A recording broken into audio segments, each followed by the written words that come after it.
रूस के साहिल के करीब समंदर में 8.8 शिद्दत का खतरनाक जलजला। खित्ते भर में शदीद तशवीश की लहर। मशरकी रूस के मकामी वक्त के मुताबिक सुबह 11:25 पर आने वाले जलजले ने जमीन को लर्जा कर रख दिया, जिसके बाद जापान, अमेरिका, इक्वाडोर, चीन, फिलिपाइन, इंडोनेशिया, न्यूजीलैंड, पेरू और मेक्सिको में सुनामी अलर्ट्स जारी कर दिए गए।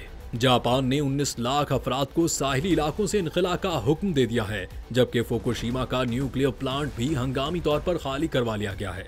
जापान के शुमाली साहिल पर 40 सेंटीमीटर ऊंची सुनामी लहरें देखी गईं और खदशा जाहिर किया जा रहा है कि ये लहरें 24 घंटे से जायद जारी रह सकती हैं। अमरीकी रियासत हवाई और कैलिफोर्निया के साहिली इलाकों में भी लोगों को फौरी साहिल छोड़ने की हिदायत दी गई है। रूस के सखालिन और क्रियल जज़ायर में हंगामी हालात नाफिज कर दिए गए हैं। सुनामी लहरों के शिद्दत से टकराने का खतरा बदस्तूर बरकरार है और सूरत हाल हर लम्हा संगीन तर होती जा रही है।